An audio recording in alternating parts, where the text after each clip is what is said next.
Hi, I'm the Guitar Trooper, YouTube's favorite old guy. We have talked before on this channel about how stressful the music business can be.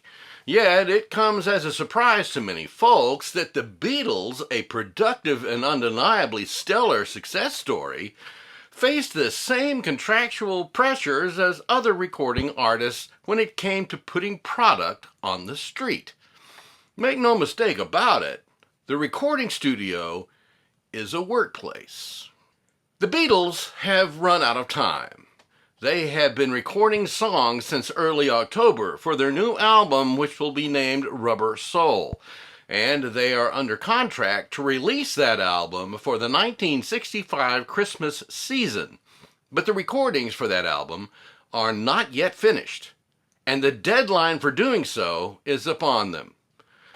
The group has but one session day remaining before the tapes are edited and mixed for final album masters.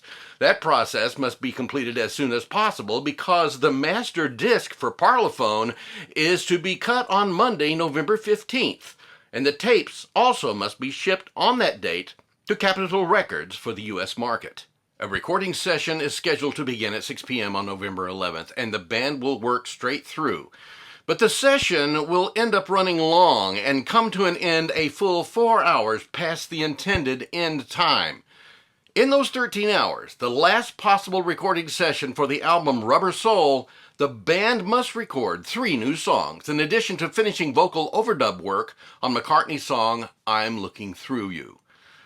Over the next few minutes, with the assistance of various sources including Mark Lewisohn's book, The Complete Beatles Recording Sessions, and using estimated timestamps, we will follow a short chronicle of that recording session.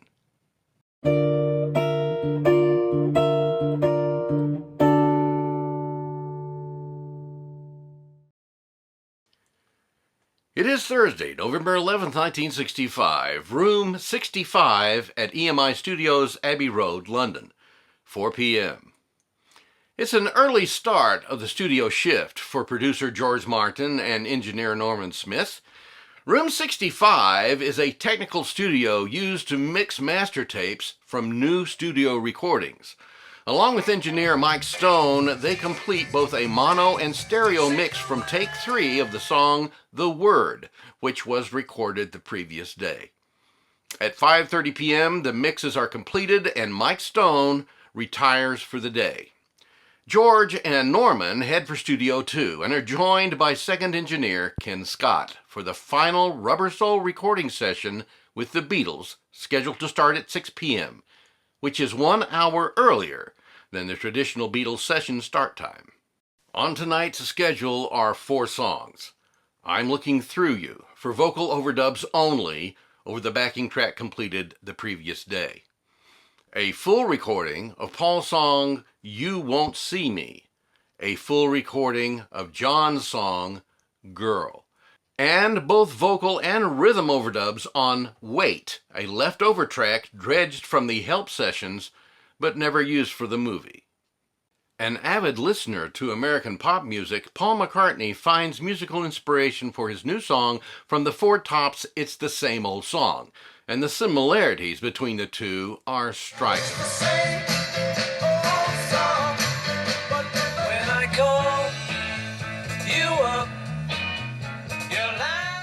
The lyrics of You Won't See Me convey an emotional outpouring of disdain from Paul for the deteriorating condition of his relationship with Jane Asher. Of late, Jane has been spending a majority of her time in Bristol. She has many friends there and in the theater business in general. Between this and the constraints of Paul's career, they have seen little of each other and were growing apart. He tickles chords on the studio piano and jots down the progression on the recording sheet. He will refer to this sheet when tape is rolling. With Paul on piano, tape rolls for take 1, a full run-through for the backing track. Satisfied with the first run-through, tape rolls on take 2 without changes, and it becomes the backing track used for the master tape, even though Paul allows the tempo to slip from 119 to 113 beats per minute by the end.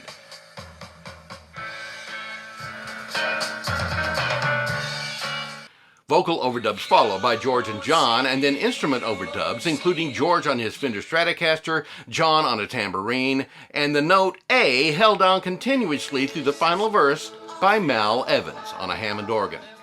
The recording of You Won't See Me is complete. It is now 11:40 p.m. Girl, written by John, is recorded primarily as an acoustic piece. John and George capo their guitars at the 8th fret, causing the fingerings to produce very high octave chords. Just as on You Won't See Me, the rhythm track gets recorded in only 2 takes. It is now time for vocal overdubs. At John's request, George Martin applies high gain plus compression to the vocal microphone, causing a very intimate feel to the voice, as if being sung inches away from the listener. Because of this, the breath sounds are pronounced as well. Instrument overdubs are now added, one of them being a George Harrison fuzz guitar part, which will end up being scrapped during the final edit. The song is to become an arguably somewhat risque piece due to the pronounced heavy breathing in the chorus that ends up driving endless speculation, and the word tit being surreptitiously chanted in the background of the bridge.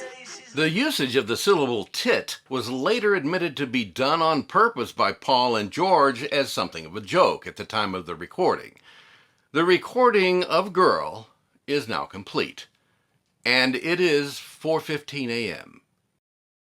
It's been a long time, now I'm... While the 5-month-old completed take 4 of Wait already includes guitar, drum, and bass tracks, with vocal tracks from John and Paul already recorded as well, John and Paul want more overdubs added to finish the track.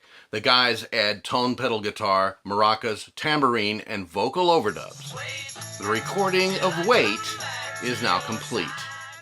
The guys go home at 7 a.m. on November 12th with the final tapes for Rubber Soul ready for processing.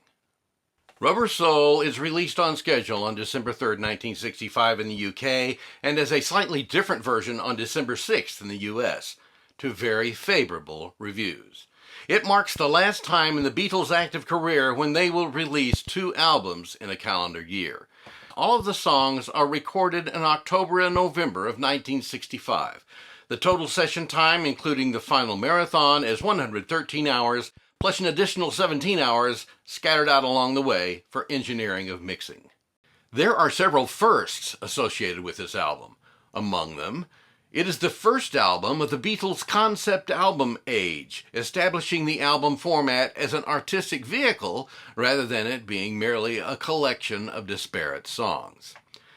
It also contained the Beatles' first use of a sitar on Norwegian wood. It also marked a change in the business. In August of 1965, before the commencement of the recording sessions for Rubber Soul, George Martin, frustrated with not having shared in any direct monetary rewards from his work with the Beatles, forms his own production company with fellow industry associate Peter Sullivan. Rubber Soul is the first Beatles project for George Martin's new production company called Associated Independent Recording. There was also a last associated with the album. This is the last Beatles album engineered by Norman Smith, nicknamed Normal by the guys. He will become a producer and be promoted to head of artists and repertoire for EMI. He will also be the producer for a new band called Pink Floyd, and he will also have a brief recording career of his own as Hurricane Smith in 1972.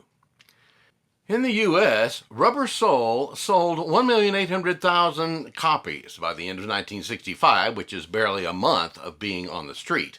By the 8th of January of 66, it had sold 1.2 million copies solely in the U.S. within 9 days of release, and went to the top of the Billboard album chart for 1966. It has been certified platinum in 6 countries and gold in 3 others. Hey, thanks a million for watching the video. I hope that you enjoyed it. If you did, please click that thumbs up like button and leave me a comment. Tell me what you think. You can also use the comments to suggest video subject matter regarding popular music between the 1950s and 1970s. If you're not already a subscriber, this would also be a great time to subscribe to the channel. It's easy and it's free. Just click on the subscribe button, and when you see the drop down for notification levels, pick the top one so that you will know when new content is available for public view. Speaking of that, once you are a subscriber, you can upgrade your subscription to channel member status and become a Trooper Fellow. If you do that, you will be able to see new content days before it is available to the public. Thanks again for watching.